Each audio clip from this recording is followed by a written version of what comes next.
ದುರಂಧರ್ 2 ಯಾರು ನೋಡಿಲ್ಲ ಹೇಳಿ ಈ ಸಿನಿಮಾನ? ಎಲ್ಲರೂ ನೋಡಿದ್ದಾರೆ ಅನ್ನುವಷ್ಟು ಕಲೆಕ್ಷನ್ ಅಂತೂ ಆಗಿದೆ.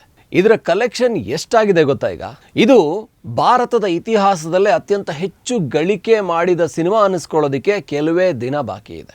ಇದು ಹೋಗ್ತಾ ಇರೋ ವೇಗ ನೋಡಿದರೆ ದುರಂಧರ್ 2 ಭಾರತದಲ್ಲೇ ಅತ್ಯಂತ ಹೆಚ್ಚು ಗಳಿಕೆ ಮಾಡಿದ ಸಿನಿಮಾ ಖಂಡಿತ ಆಗುತ್ತೆ. ಹಾಗಾದರೆ ಈಗ ಯಾವ ಸಿನಿಮಾ ಇತ್ತು ಅತ್ಯಂತ ಹೆಚ್ಚು ಗಳಿಕೆ ಮಾಡಿದ ಸಿನಿಮಾ? ಈಗ ನಂಬರ್ 1 ಯಾವುದು, ನಂಬರ್ 2 ಯಾವುದು, ನಂಬರ್ 3ಯಲ್ಲಿ ಇರೋವಂಥದ್ದು ದುರಂಧರ್.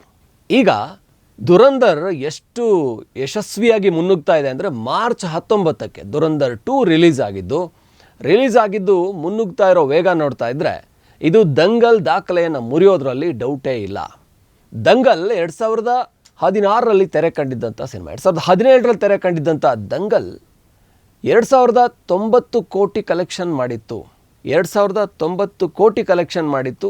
ಈಗಲೂ ಕೂಡ ಕಳೆದ 10 ವರ್ಷಗಳಿಂದ ದೇಶದಲ್ಲೇ ಅತ್ಯಂತ ಹೆಚ್ಚು ಗಳಿಕೆ ಮಾಡಿದ ನಂಬರ್ 1 ಸಿನಿಮಾ ದಂಗಲ್ ನಂತರ ಅತ್ಯಂತ ಹೆಚ್ಚು ಗಳಿಕೆ ಮಾಡಿದಂಥ ಸಿನಿಮಾ ಅಂದರೆ ಬಾಹುಬಲಿ ಕನ್ಕ್ಲೂಷನ್, ಬಾಹುಬಲಿ 2 2017ರಲ್ಲಿ ರಿಲೀಸ್ ಆಗಿತ್ತು. ಬಾಹುಬಲಿ ದಿ ಕನ್ಕ್ಲೂಷನ್ ಇದು 1788 ಕೋಟಿ ಕಲೆಕ್ಷನ್ ಮಾಡಿತ್ತು ಬಾಹುಬಲಿ 2. ಈಗ ದುರಂಧರ್ 1748 ಕೋಟಿ ಕಲೆಕ್ಷನ್ ಮಾಡಿದೆ ಜಗತ್ತಿನಾದ್ಯಂತ. ಇದರ ಕಲೆಕ್ಷನ್ ಇನ್ನೊಂದು 100-150 ಕೋಟಿ ಹತ್ತಿರ ಹೋದರೆ ಅದು ಹೋಗೋದ್ರಲ್ಲಿ ಡೌಟ್ ಇಲ್ಲ ಅನ್ನಿಸ್ತಾ ಇದೆ. ಯಾಕಂದರೆ ಪ್ರತಿನಿತ್ಯ ಕಲೆಕ್ಷನ್ ರೆಗ್ಯುಲರಾಗಿ ಏನು ಬರ್ತಾ ಇದೆ ಅದು ಕಲೆಕ್ಷನ್ ಬರ್ತಾನೆ ಇದೆ. ಶೋಗಳು ಹೆಚ್ಚಾಗ್ತಾನೆ ಇದ್ದಾವೆ. ದೊಡ್ಡ ದೊಡ್ಡ ಸಿನಿಮಾಗಳು ಯಾವುದು ಬಂದರೂ ಕೂಡ ಅದೆಲ್ಲ 1 ವಾರ 2 ವಾರಕ್ಕೆ ಹೊರಟೋಗ್ತಾ ಇದ್ದರೆ, ದುರಂಧರ್ ಮಾತ್ರ ಇನ್ನೂ ಸ್ಕ್ರೀನ್ಗಳಲ್ಲಿ ಸೆಟ್ಲಾಗಿದೆ. ಇಷ್ಟಕ್ಕೂ ದುರಂಧರ್ ಡೈರೆಕ್ಟ್ರು ಹಾಗೆ ನಿಮಗೆ ಬಾಹುಬಲಿ ಡೈರೆಕ್ಟ್ರು, ಮುಂದಿನ ಅಂದರೆ ಈ ನಂಬರ್ 1 ಆಗಿರುವಂಥ ದಂಗಲ್ ಡೈರೆಕ್ಟ್ರು, ಇವರೆಲ್ಲರ ಬಗ್ಗೆ ಹೇಳಲೇಬೇಕು.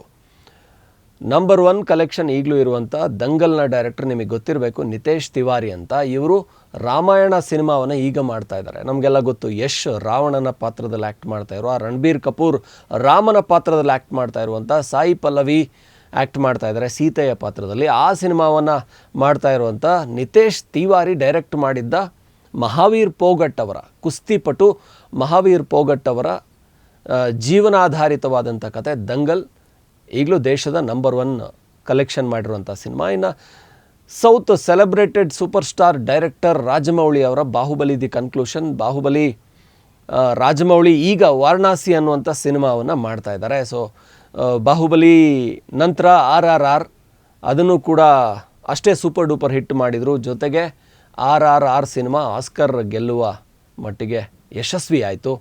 RRR ನಂತರ ಬಾಹುಬಲಿ ಡೈರೆಕ್ಟರ್ ಅಂತ ನೆನಪಾಗುತ್ತೆ ರಾಜಮೌಳಿ ಅವರು. ಸೊ ಅವ್ರು ಮಾಡ್ತಾ ಇರೋದು ವಾರಣಾಸಿ ಅನ್ನುವಂಥ ಸಿನಿಮಾ. ಮಹೇಶ್ ಬಾಬು ಅವರು ಹೀರೋ ಆಗಿ ನಟಿಸ್ತಾ ಇರುವಂಥ ಸಿನಿಮಾ. 1,000 ಕೋಟಿ ಬಜೆಟ್ ಅಂತ ಹೇಳ್ತಾರೆ. ಬಹಳ ದೊಡ್ಡ ಸಿನಿಮಾ, ನೆಕ್ಸ್ಟ್ ಲೆವೆಲ್ ಸಿನಿಮಾವನ್ನು ಮಾಡ್ತಾ ಇದ್ದಾರೆ. ಇನ್ನು ದುರಂಧರ್, ಆದಿತ್ಯ ಧಾರ್ ನಿಮಗೆ ಗೊತ್ತಿದೆ. ಆದಿತ್ಯ ಧಾರ್ ಉರಿ ಸಿನಿಮಾ ಮೂಲಕ ಹೆಸರಾದವರು. ಉರಿ ಸಿನಿಮಾ ಕೇವಲ 44 ಕೋಟಿ ಬಜೆಟಲ್ಲಿ ಉರಿ ಸಿನಿಮಾ ಮಾಡಿದರು. ಉರಿಯ ನಂತರ ಅವರು ಇದು ಬಿಗ್ಗೆಸ್ಟ್ ಹಿಟ್ ಅಂತ ಹೇಳ್ಬೋದು ಅವ್ರದ್ದು.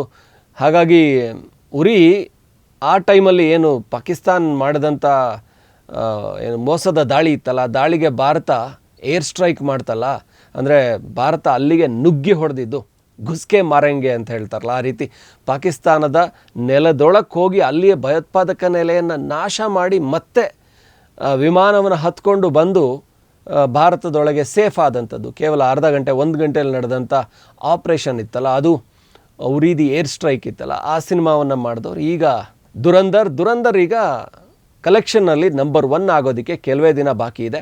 ಇದೊಂಥರ ಭಾರತೀಯ ಚಿತ್ರರಂಗಕ್ಕೊಂದು ಭರವಸೆ ಅಂತ ಹೇಳ್ಬೋದು. ಯಾಕೆ ಭಾರತೀಯ ಚಿತ್ರರಂಗಕ್ಕೊಂದು ಭರವಸೆ ಅಂದರೆ, ದಕ್ಷಿಣ ಭಾರತದ ಸಿನಿಮಾಗಳು ಸಹಜವಾಗಿ ಯಶಸ್ವಿ ಆಗ್ತಾನೆ ಇತ್ತು. ದಕ್ಷಿಣ ಭಾರತದ ಸಿನಿಮಾಗಳಿಗೆ ಮಾರ್ಕೆಟ್ ದೊಡ್ಡದಾಗ್ತಾನೆ ಹೋಯಿತು. ಪ್ಯಾನ್ ಇಂಡಿಯಾ ಅನ್ನುವಂಥ ಕಾನ್ಸೆಪ್ಟನ್ನು ತಂದಿದ್ದೆ ದಕ್ಷಿಣ ಭಾರತದ ಸಿನಿಮಾಗಳು, ರಾಜಮೌಳಿ ಅವರ ಬಾಹುಬಲಿ. ಹಾಗಾಗಿ ಸೌತ್ ಸಿನಿಮಾಗಳು ಗೆಲ್ತಾ ಇದ್ದರೆ ಈ ಹಿಂದಿ ಸಿನಿಮಾಗಳು ಸೋಲೋದಕ್ಕೆ ಶುರುವಾಗಿತ್ತು. ಬಾಲಿವುಡ್ ಸಿನಿಮಾಗಳು ಸೋಲುಗಳನ್ನೇ ಕಾಣೋದಕ್ಕೆ ಶುರುವಾಗಿತ್ತು. ಸೂಪರ್ ಸ್ಟಾರ್ಗಳು, ಖಾನ್ಗಳು, ಆಮಿರ್ ಖಾನ್, ಶಾರುಖ್ ಖಾನ್, ಸಲ್ಮಾನ್ ಖಾನ್ ಸಿನಿಮಾಗಳು ಕೂಡ ಸೋಲ್ತಾ ಇದ್ವು ನಿರಂತರವಾಗಿ. ಆದರೆ ಈಗ ಈ ದುರಂಧರ್ ನಂತರ ನಿಧಾನಕ್ಕೆ ಬಾಲಿವುಡ್ಗೂ ಚೇತರಿಕೆ ಸಿಕ್ಕಿದೆ. ಹೊಸ ರೀತಿಯ ಸಿನಿಮಾಗಳು ಶುರುವಾಗ್ತವೆ ಅಂತ ಅನಿಸ್ತಾ ಇದೆ. ಹಾಗಾಗಿ ಸದ್ಯ ಬಾಲಿವುಡ್ಗೊಂದು ಭರವಸೆಯಾಗಿ ದುರಂಧರ್ 2. ಇದರ ಹಿನ್ನೆಲೆಯನ್ನು ಸಿಂಪಲಾಗಿ ಹೇಳೋದಾದರೆ, ಪಾಕಿಸ್ತಾನದ ಲ್ಯಾರಿ ಅನ್ನುವಂಥ ಒಂದು, ಕರಾಚಿ ಪಕ್ಕದ ಲ್ಯಾರಿ ಅನ್ನುವಂಥ ಒಂದು ಟೌನ್ ಅಲ್ಲಿ ನಡೆದಂಥ ಒಂದು ಘಟನೆಯನ್ನು ಸ್ವಲ್ಪ ವೈಭವೀಕರಿಸಿ ಅದಕ್ಕೂ ಭಾರತಕ್ಕೂ ಸಂಬಂಧ ಏನು, ಅಲ್ಲಿ ಭಾರತದ ಏನು ಕರೆನ್ಸಿಯನ್ನು ಹೇಗೆ ಖೋಟಾ ನೋಟಾಗಿ ಪ್ರಿಂಟ್ ಮಾಡಲಾಗ್ತಾಯಿತ್ತು, ಅಲ್ಲಿ ಪ್ರಿಂಟ್ ಮಾಡಿ ಭಾರತಕ್ಕೆ ಹೇಗೆ ಕಳಿಸಲಾಗ್ತಾಯಿತ್ತು, ಈ ರೀತಿಯ ದೇಶದ ನಡುವಿನ ಏನು ಮುಂಬೈ ಅಟ್ಯಾಕ್ ಇರ್ಬೋದು ಅಥವಾ ಸಂಸತ್ ಭವನದ ಮೇಲೆ ದಾಳಿ, ಇದೆಲ್ಲವನ್ನು ಕೂಡ ಇಂಟ್ರೆಸ್ಟಿಂಗ್ ಆಗಿ ಹೇಳಿದ್ರು ಯಾವ ರೀತಿ ಪಾಕಿಸ್ತಾನ ಕುತಂತ್ರ ಮಾಡಿತ್ತು ಅಂತ. ಬಟ್ ಇದು ಅಂದರೆ ರಿಯಲ್ ಇನ್ಸಿಡೆಂಟ್ ಬೇಸ್ಡ್ ಅಂತ ಹೇಳಿದರು. ಬಟ್ ಇದು ಕೂಡ ಪ್ರೊಪಗಾಂಡ ಸಿನಿಮಾ, BJPಯನ್ನು ಸಪೋರ್ಟ್ ಮಾಡೋದಕ್ಕೆ ಮಾಡಿದ ಸಿನಿಮಾ ಅನ್ನೋ ಚರ್ಚೆಗಳು ಕೂಡ ನಡೀತಾ ಇದ್ದಾವೆ. ಆದರೆ ಸಿನಿಮ್ಯಾಟಿಕ್ ಆಗಿ ಏನು ದುರಂಧರ್ 1 ಏನಿತ್ತು ಅದು ಸೂಪರ್ ಡೂಪರ್ ಹಿಟ್ ಆದಮೇಲೆ ದುರಂಧರ್ 2 ಕೂಡ ಈಗ 1ನ ದಾಖಲೆಯನ್ನು ಮುರಿತಾ ಇದೆ. ಮತ್ತು ಇವೆಲ್ಲ ಕೂಡ ಸೌತ್ನ ಪುಷ್ಪ ಸಿನಿಮಾದ ದಾಖಲೆಯನ್ನು ಈಗ ಮುರಿದು ದುರಂಧರ್ 2 ನೆಕ್ಸ್ಟು ಮುರಿಯೋದಕ್ಕೆ ಹೊರಟಿರುವಂಥದ್ದು ದಾಖಲೆ ಏನು ಬಾಹುಬಲಿ 2 ಆದಮೇಲೆ ಬಾಹುಬಲಿ 2ಗೆ ಇನ್ನೇನು ಕೆಲವೇ ಕೋಟಿಗಳು, ಅದೊಂದು ವಾರದಲ್ಲಿ ಮುಗಿದು ಹೋಗ್ಬೋದು, ಆ ದಾಖಲೆ ಮುರಿದು ಹಾಕ್ಬೋದು. 2017ರ ದಾಖಲೆ ಅಂದರೆ ಹೆಚ್ಚು ಕಡಿಮೆ 10 ವರ್ಷದ ದಾಖಲೆಯನ್ನು ಈಗ ಮುರಿತಾ ಇದೆ ದುರಂಧರ್ 2. ನೋಡೋಣ, ನೀವು ನೋಡಿಲ್ಲ ಅಂತಂದರೆ ಸಿನಿಮಾವನ್ನು ಯಾಕಿದಿಷ್ಟೊಂದು ಸಕ್ಸಸ್ಫುಲ್ ಆಯಿತು ಅನ್ನೋ ಕಾರಣಕ್ಕಂತೂ ನೋಡಬಹುದು. ಸಿನಿಮಾ 3 ಗಂಟೆ 56 ನಿಮಿಷ ಇದೆ. ಅತ್ಯಂತ 2 ಸಿನಿಮಾ ನೋಡಿದಾಗ ಹಾಗಾಗುತ್ತೆ. 1 ಸಿನಿಮಾ ಕಾಸಲ್ಲಿ 2 ಸಿನಿಮಾ ನೋಡೋದು ಅಂದರೆ ಅದು ಒಂಥರ ವರ್ತ್ ಅಲ್ವಾ ಅಂತ ಕೆಲವ್ರು ನೋಡಿರ್ಬೋದು ಅನಿಸುತ್ತೆ. ಇದು ದುರಂಧರ್ 2 ಮಾಡ್ತಾ ಇರೋ ದಾಖಲೆ ಬಗ್ಗೆ, ಹಾಗೆಯೇ ದಂಗಲ್ ಬಗ್ಗೆ, ಹಾಗೆಯೇ ಬಾಹುಬಲಿ 2 ಬಗ್ಗೆ ನಾನು ನಿಮಗೆ ಕೊಟ್ಟಂಥ ಕೆಲವು ಮಾಹಿತಿ. ಈ ರೀತಿ ಸಿನಿಮಾದ ಮಾಹಿತಿಯನ್ನು ಕೊಡ್ತಾ ಇರ್ತೀವಿ. ನೋಡ್ತಾ ಇರಿ ಪಬ್ಲಿಕ್ ಇಂಪ್ಯಾಕ್ಟ್.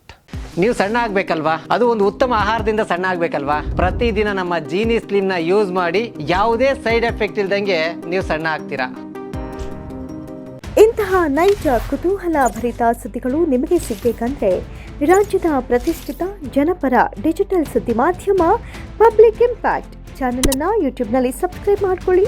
ವಿಡಿಯೋ ಇಷ್ಟವಾದರೆ ಲೈಕ್ ಮಾಡಿ, ನಿಮ್ಮ ಇಷ್ಟದವರಿಗೆ ಶೇರ್ ಮಾಡಿ, ನಮ್ಮನ್ನು ಪ್ರೋತ್ಸಾಹಿಸಿ. ಹಾಗೆಯೇ ಫೇಸ್ಬುಕ್ನಲ್ಲಿ ಪಬ್ಲಿಕ್ ಇಂಪ್ಯಾಕ್ಟ್ ಫಾಲೋ ಮಾಡೋದನ್ನು, ಇನ್ಸ್ಟಾದಲ್ಲಿ ಜೊತೆಯಾಗೋದನ್ನು ಮಿಸ್ ಮಾಡಬೇಡಿ. ಜಾಹೀರಾತು ಹಾಗೂ ಬಿಸ್ನೆಸ್ ಪ್ರಮೋಷನ್ಗಾಗಿ ಸಂಪರ್ಕಿಸಿ 9606037450 ಅಥವಾ 9353224116. ಇದು ಪಬ್ಲಿಕ್ ಇಂಪ್ಯಾಕ್ಟ್, ಜನಶಕ್ತಿಯೇ ನಿರ್ಣಾಯಕ.